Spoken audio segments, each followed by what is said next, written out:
الحمد لله وكفى وسلام على عباده الذين اصطفى أما بعد فأعوذ بالله من الشيطان الرجيم بسم الله الرحمن الرحيم وعهدنا إلى إبراهيم وإسماعيل أن طهرا بيتي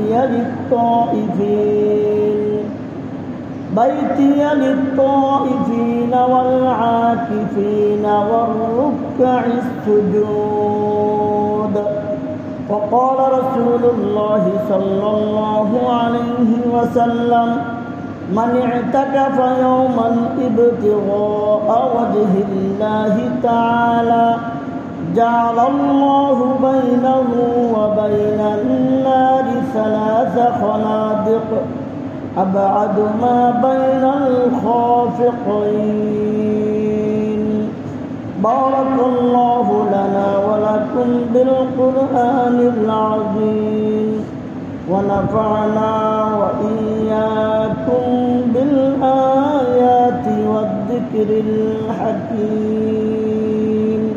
درشد برشوي اللهم صل على محمد وعلى آل محمد كما صليت على إبراهيم وعلى آل إبراهيم إنك حميد مجيد.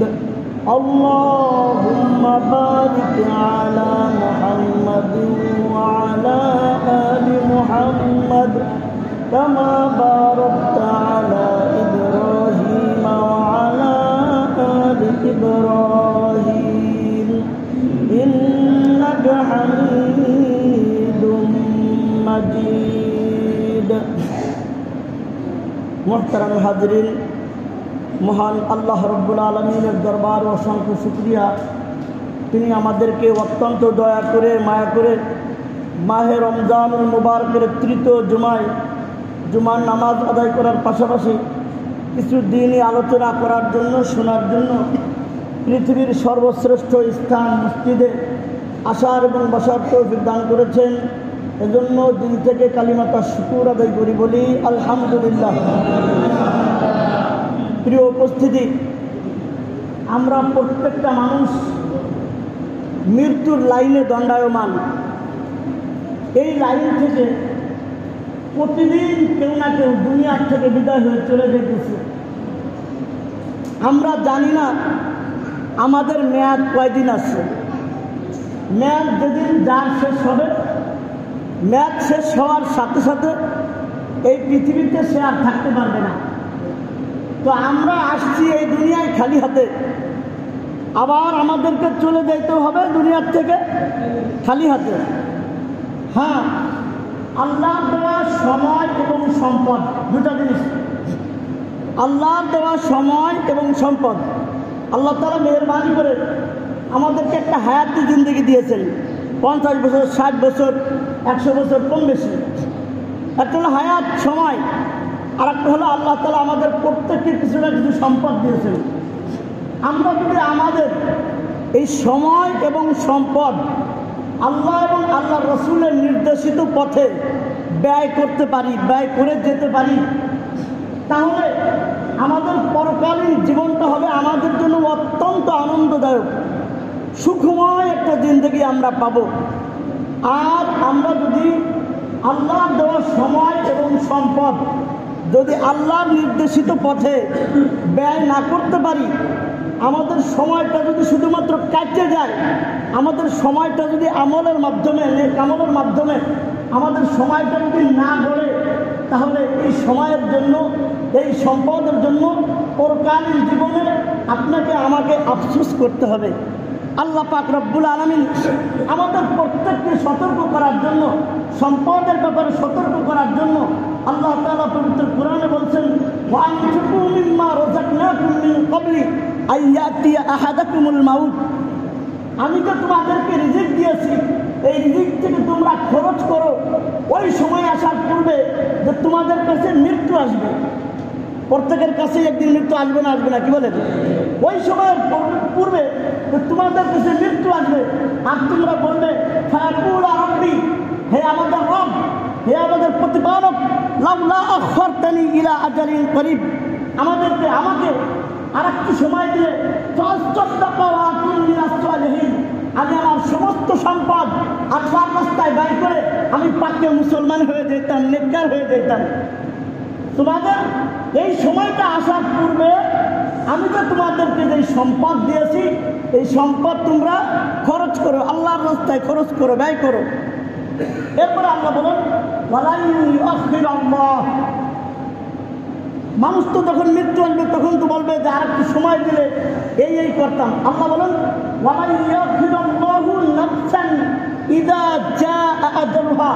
যখন যে সময়ে যে স্থানে ওই নির্ধারিত মেয়াদ শেষ হয়ে যাবে, সময় চলে আসবে, আর এক মুহূর্তের জন্য বিলম্ব করা হবে না, আর সুযোগ দেওয়া হবে না। এজন্য আল্লাহ তাআলা আমাদেরকে যে সম্পদ দিয়েছেন, সময় দিয়েছেন, সময় এবং সম্পদ উভয়টাকেই আল্লাহর নির্দেশিত পথে ব্যয় করার তৌফিক আমাদেরকে দান করেন। সম্পদ কিভাবে আমরা কাজে লাগাবো, সম্পদ কিভাবে ব্যয় করব, আল্লাহ রাস্তায়, এই বিষয়ে কিছু আলোচনা গত জুমায় হয়েছিল। আজকে ইনশাআল্লাহ আলোচনা করব আমাদের সময়টাকে, আমাদের হায়াতে জিন্দেগিটাকে আমরা কিভাবে আল্লাহর নির্দেশিত পথে ব্যয় করতে পারি। মুহতারাম হাজিরিন, আমরা সবাই অবগত, আমরা আস্তে আস্তে করে দেখতে দেখতে আমরা মাহে রমজানুল মুবারকের দ্বিতীয় দশকের শেষ পর্যায়ে এসে পড়ছি। আর কিছুদিন পরেই মাহে রমজানুল মুবারকের তৃতীয় দশক শুরু হবে। এই মাহে রমজানুল মুবারকের তৃতীয় দশক অথবা শেষ দশক যেটাই বলেন, এই শেষ দশকের, তৃতীয় দশকের একটা গুরুত্বপূর্ণ আমল হলো ইতিকাফ। একটা গুরুত্বপূর্ণ আমল কোনটা? ইতিকাফ। ইতিকাফের হুকুমটা কি? ইতিকাফের হুকুম হলো সুন্নতে মুআক্কাদা আলাল কিফায়া। আজকে আমরা একটা জানাজার নামাজ পড়ছি, কি বলেন? জানাজার নামাজ হলো ফরজে কিফায়া, অর্থাৎ এলাকার কিছু মানুষ মিলে যদি জানাজা পড়ে তাহলে সবাই দায়মুক্ত হয়ে যাবে। আর যদি কেউ না পড়ে তাহলে সবাই কি হবে? গুনাহগার হবে। ইতিকাফটা ঠিক এরকম, এলাকাবাসীর পক্ষ থেকে কোনো এক ব্যক্তি যদি ইতিকাফটা আদায় করে তাহলে সবাই দায়মুক্ত হয়ে যাবে। আর এলাকার থেকে কেউ যদি ইতিকাফ না করে তাহলে এর দায়ভার সবার উপরে বর্তাবে হবে। বুঝাইতে পারছি আমি? এখন আসেন, ইতিকাফের অনেক ফাজাইল, ফজিলত হাদিসের কিতাবে রাসূল আকরাম সাল্লাল্লাহু আলাইহি ওয়াসাল্লাম উল্লেখ করেছেন। আমি একটা হাদিস আপনাদেরকে তেলাওয়াত করে শুনিয়েছি। আল্লাহ রাসূল সাল্লাল্লাহু আলাইহি ওয়াসাল্লাম বলছেন, মান ইতাকাফা ইয়াওমান বিতিগা ওয়াজহিল্লাহ, যেই ব্যক্তি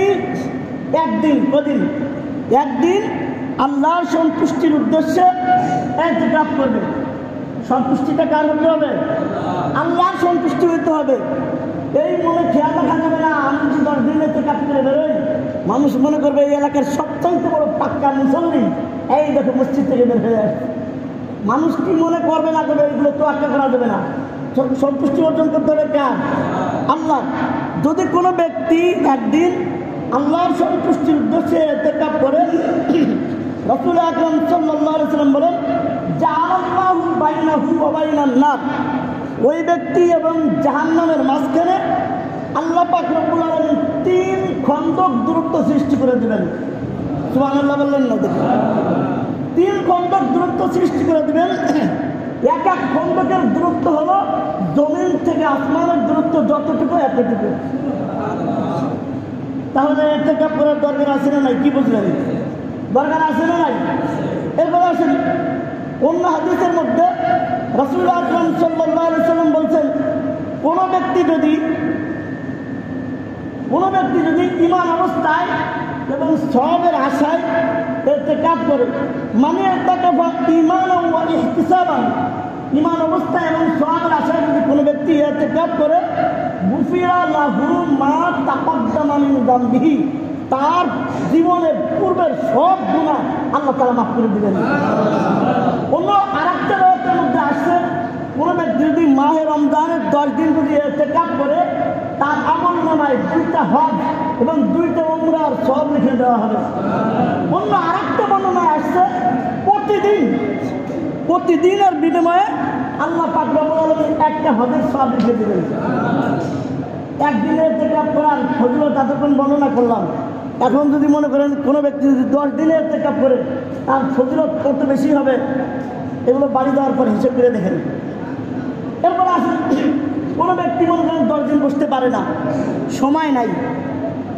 কোনো ব্যক্তি যদি শুধুমাত্র মাগরিব থেকে ঈশা পর্যন্ত ইতিকাফ করে, মাগরিব থেকে ঈশা পর্যন্ত ইতিকাফের নিয়তে মসজিদে অবস্থান করে, আর নামাজ আর কোরআন তেলাওয়াত ছাড়া অন্য কোনো কথা না বলে, তাহলে অন্য আরেক বর্ণনার মধ্যে আসছে আল্লাহ পাক রব্বুল আলামিন মানে ওই ব্যক্তির জন্য জান্নাতে একটা মহল বানানো, একটা প্রাসাদ বানানো, বিল্ডিং বানানো আল্লাহ তাআলা নিজ জিম্মাদারিতে নিয়ে নেবেন।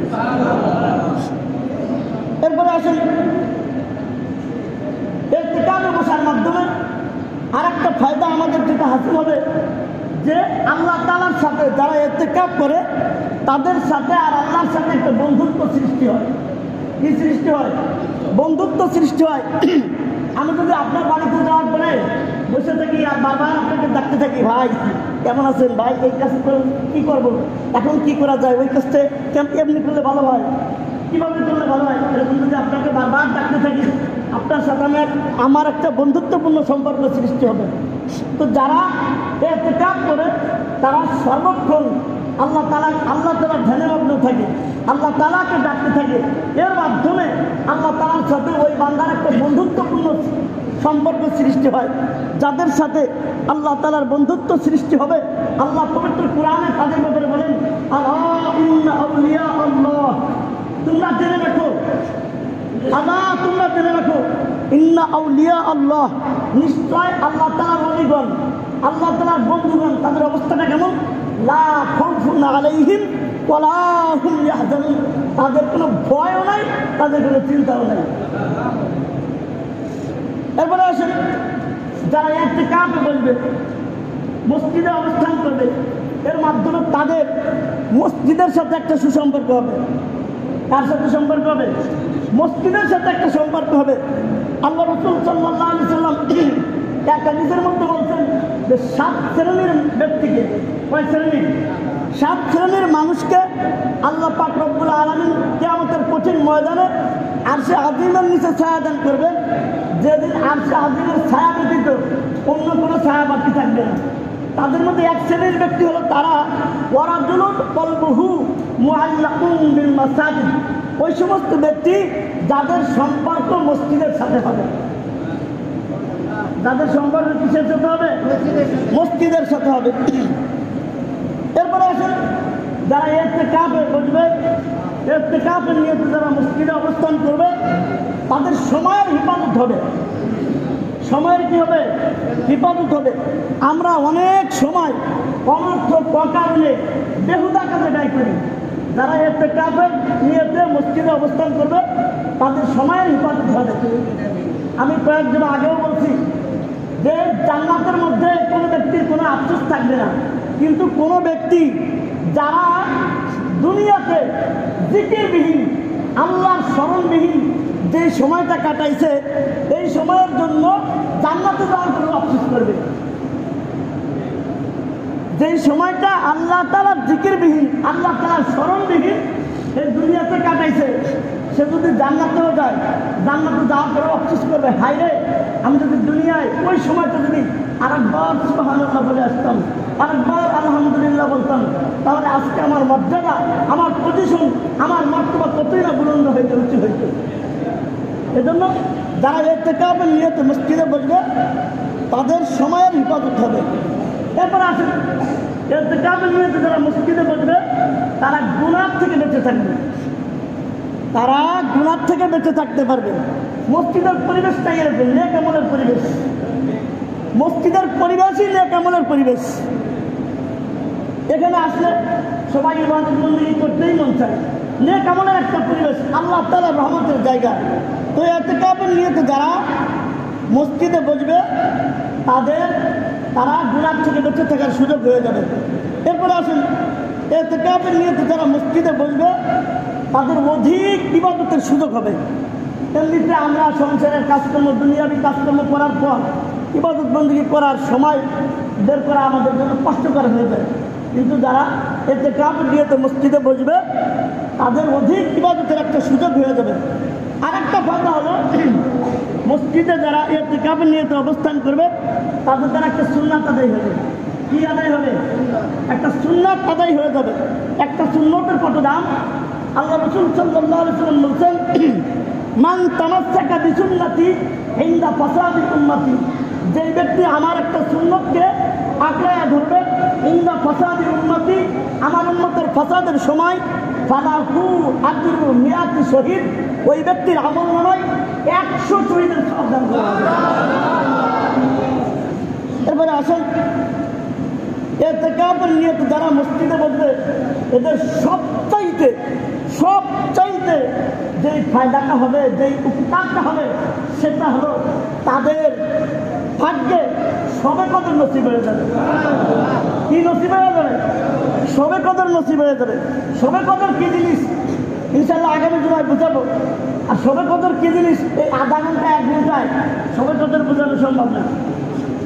সবে কদরের কত দাম, সবে কদরের কত ফজিলত, এইগুলো আধা ঘন্টা 1 ঘন্টা বলে শেষ করা যাবে না। তো সারসংক্ষেপ যেটা বুঝতে পারলাম, যারা ইতিকাফের নিয়তে বসবে তাদের সবচাইতে বড় যে ফায়দাটা হবে সেটা হলো তাদের সবে কদর নসিব হবে। আল্লাহ রাসূল সাল্লাল্লাহু আলাইহি ওয়াসাল্লাম এক হাদিসের মধ্যে বলছেন যে তোমরা মাহে রমজানুল মুবারকের শেষ দশকের বেজর রাত্রিতে তোমরা সবে কদর তালাশ করো। মাহে রমজানের শেষ দশকের বেজর রাত্রিগুলোতে তোমরা কি তালাশ করো? সবে কদর তালাশ করো। এজন্য বেজর রাত্রি শুরু হয়ে যাবে আগের থেকেই। আমরা তো মনে করি 27 রাত্রেই মনে হয় সবে কদর, ওটা হলো অধিক সম্ভাবনাময় একটা রাত। বাকি আরও যে 4টা রাত আছে, ওই 4 রাত্রের কোনো এক রাত্রেও সবে কদর হইতে পারে। এজন্য আমরা তো প্রত্যেক দিনই আমল করি। যখন থেকে 21 রাত যেদিন থেকে শুরু হবে তখন থেকে আমরা ইবাদত বন্দেগী বেশি বেশি করার চেষ্টা করব। কিছু দান সৎকার করবো, কোরআন তেলাওয়াত, তারপরে নামাজ, ইবাদত বন্দেগী যেগুলো আছে আমরা এগুলো বেশি বেশি করার চেষ্টা করব। আল্লাহ তাআলা কোরআনে বলছেন, লাইলাতুল কদরি খায়রুন মিন আলফি শাহর। লাইলাতুল কদরি, কদরের রাতটা, খায়রুন উত্তম, মিন আলফি শাহর, 1000 মাসের চাইতে উত্তম। তার মানে আপনি 1 টাকা সৎকা করলেন, 1 টাকা সৎকা করলেন আল্লাহর রাস্তায়, আপনি কেমন জানেন? ওই 1000 মাস 1 টাকা করে আপনি আল্লাহর রাস্তায় সৎকা করলেন। 2 রাকাত নামাজ পড়লেন, এইভাবে হিসাব করেন কত ফজিলত, কত সওয়াব আল্লাহ তাআলা আমাদের জন্য রেখে দিয়েছেন। এজন্য এটাকে বসার দরকার আছে না? কি বলেন? কারা বলবে? শুধু বুড়া মানুষ বলবে। আমাদের একটা ধ্যান ধারণা হয়ে গেছে, এতে কেন কারা বলবে? ওই এলাকার বুড়া মানুষ যে কজন আছে তারাই বসুক, আর যুবকরা কোনো কাজ নাই, এরা খালি ঘুরে বেড়ায়। এতে কাপের কোনো বয়স নাই, এই বয়সে মানুষ এতে কেন বসতে হবে? যারা মোটামুটি বুঝমান, একজন বাচ্চারা তো আর বসতে পারবে না, যারা মোটামুটি বুঝমান তাদের থেকে নিয়ে বৃদ্ধ পর্যন্ত সবাই এতে কাপে বসতে পারে। আর মহিলারা যারা এতে কাপে বসতে চায় তারা ঘরে এক কোনায় একটু জায়গা করে নিয়ে ওই জায়গায় তারা এতে কাপে বসবে। এরপরে আসেন, এতে কাপে যারা বসবে, 10 বছর ধরে তো এতে কাপ দেখতেছি, এই জায়গায় এতে কাপ অনেকদিন ধরেই দেখতেছি। এতে কাপে বসার পর কিছু করণীয় বর্জনীয় আছে। মসজিদে বসে থাকবেন, নামাজ পড়বেন, তেলাওয়াত করবেন, জিকির আজকার করবেন, মাসলা মাসলাল জানবেন, কোরআন পড়া না জানলে এগুলো শিখবেন, এগুলো করবেন।